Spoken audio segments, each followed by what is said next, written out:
Alright, this is last video in my scent control routine videos, video number 6. This one I'm going to go over what I do on a typical hunt. First off, my seat covers, I got camo seat covers. I keep those clean. I wash them before hunting season. And periodically I'll spray them down with my odor eliminating stuff. But I get dressed right at camp with my underlayers on, drive to my hunting spot.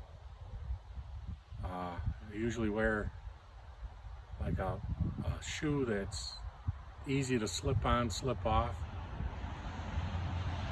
Usually if it's warmer weather, drier weather, I got these camo slip-on, like slipper type shoes, and then when it starts getting colder and damp out, I'll wear my hiking shoes, just unlaced, so I can slide them on, slide them off. And when I get to my spot, I come around the back of my truck. First thing I'll do, some fragrance and dye-free wipes. I'll wipe my hands off with these, or spray my hands down with an odor eliminator. And if you can, put on a pair of scent lock gloves to get dressed. I find it to be kind of annoying trying to do that, so I make sure my hands are clean. You don't want to touch anything with stinky, dirty hands. Don't go getting gas before you get to your spot. Do that the night before, day before your hunt, whatever. But if you like ate breakfast or something and you didn't wash your hands, you don't want that stuff getting all over your clean camo. So make sure you wipe your hands off. Wear scent gloves if you can. The first thing I do, this is all real simple. You got your bin with your boots. Grab your boot out. Hold mine like this. It's got my boot pads on it, my scent pads. And I just spray them down with my odor eliminating spray. Soak them down good. Get them all soaked down. Set them on the ground.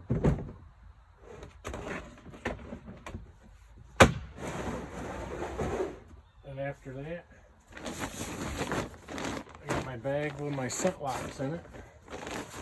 I grab my scent lock pants out, slip on my pants, step into my boots, and zip my pants over top of the boots. Do not tuck your pants into the boot. If you do that, every step you take, there's air getting pushed out of your boot around the sides of your pant, and that's stinky air probably because your feet sweat and stuff. You want your pants around the boots so the scent lock is absorbing any of that odor that's coming out of the boot. So once you got your boots on and they're sprayed down, then what I do, I got my bin with my backpack in it. I grab my backpack out and I got my little bin with my hats and gloves. Now if I want to change anything out, I'll do that. I got the stuff I want in it, then I'll just leave it. But if I want to swap anything out, I can do that. If it's morning time in the dark, grab your flashlight out, whatever. I like to carry my coat in, and if I'm wearing a heavier base layer shirt, I'll also wrap that up in my coat. And then I just got these bungee cords, and I'll just bungee my jacket right to the back of my pack. The only thing I usually wear into my tree stand, besides my pants and stuff, but up top, is just a thin base layer. That helps me so I don't get all sweaty. Now, when it starts getting later in the year and it's frigid cold out, I might wear a little bit more, but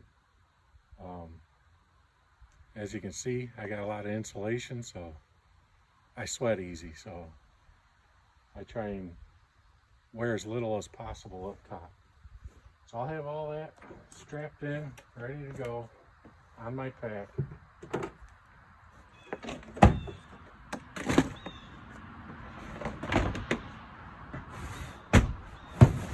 So once I have that all ready to go, I got this little scent bag I got, and I just got my little raccoon urine.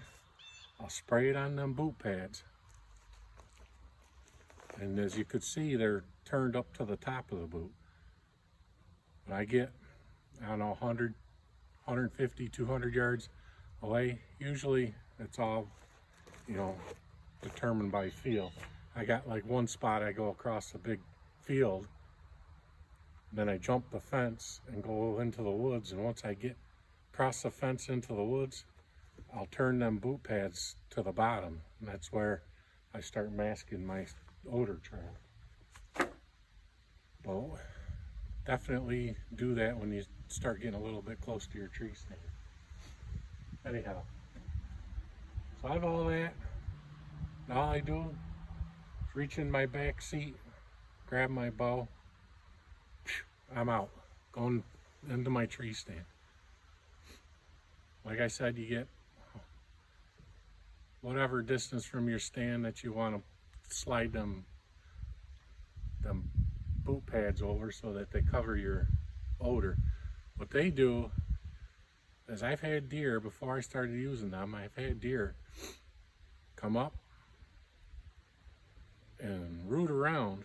They could smell something walk through, they could smell the ground disturbance, but they couldn't make out what it was because I was odor free. And that, once in a while, it gets some deer a little sketchy because they should be able to pick up what made that ground disturbance. So I started using the raccoon urine, so they smell the ground disturbance and they smell the raccoon urine. They know it was a raccoon that went through there. They don't pay any attention to it. I get to my stand, climb up in my stand.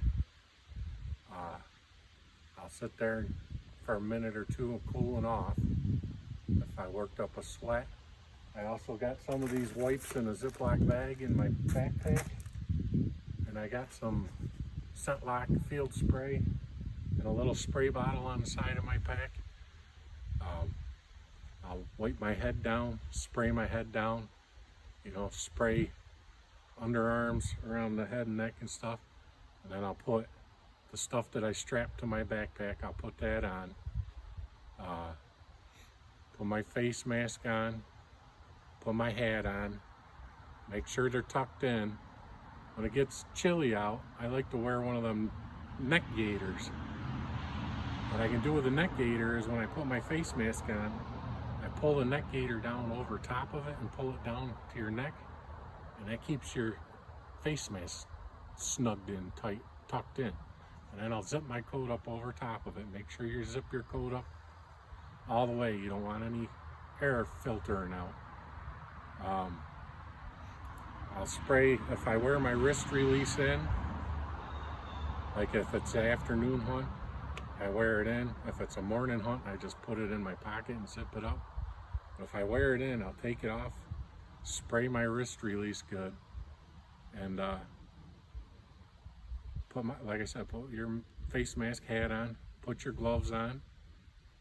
You're ready to hunt. That's all there is to it. You know, when you leave, obviously you just take all that stuff off and come back to your truck. I'll put all my camos in the bag, my backpack in there, my boots go back in here, and then when I get back to camp, if I sweated up any of my underlayers, they go in a separate bag to be washed. I have multiple sets of underlayers, so I can get through 4 or 5 days of hunting without having to wash anything.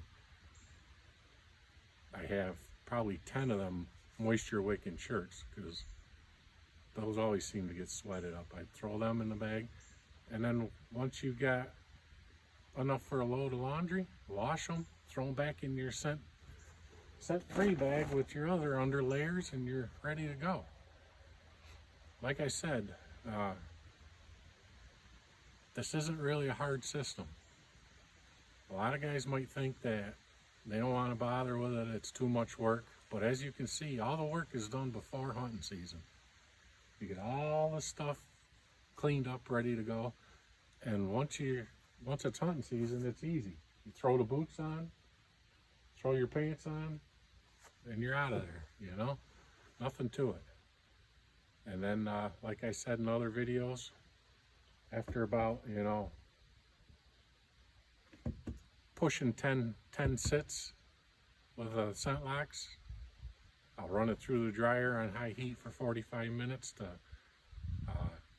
reactivate it. And, you know, I think I got 4 pairs of boots, different temperatures and stuff, so I'm constantly swapping those out too. But if the pair gets damp, I got a boot dryer at camp. I put it on the boot dryer and wear one of the other pairs out. So I just keep the 1 pair in here that I'm hunting with. The other pairs are in a bin back at camp, the other 3 pair. And like I said, simple. It's not that hard. Everything's done. I do this stuff all in the summertime to get everything all ready towards the end of the summer. And that way when hunting season's here, I'm ready to go. So that's it. If you got any questions, feel free to ask, leave a comment, whatever. I'll answer any questions the best I can, but the system really easy. You just got to make sure, you know, you're using the scent lock properly and you're wearing it the way it should be worn and taking care of it the way it should be taken care of. Like I said, watch all my other videos. I go over how to do everything.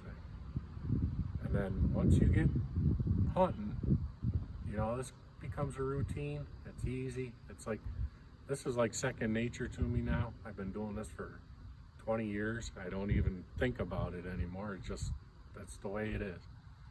And, you know, it's killed me a buck or two, put it that way. And if it gives you 5 or 10 seconds before that buck boogers out of there because he thinks you're further away or whatever, it's well worth it. It'll give you a shot, you know. But like I said, any comments, questions, feel free to leave them. And that's it for this series of videos. Hopefully I'll be making some videos in the field this hunting season. Today is October, I don't know, it's the middle of October. And hunting's just starting to get good, so hopefully I'll be able to post some videos on the page of things I'm doing out there in the woods. So good luck to everybody, and I hope this helps you out.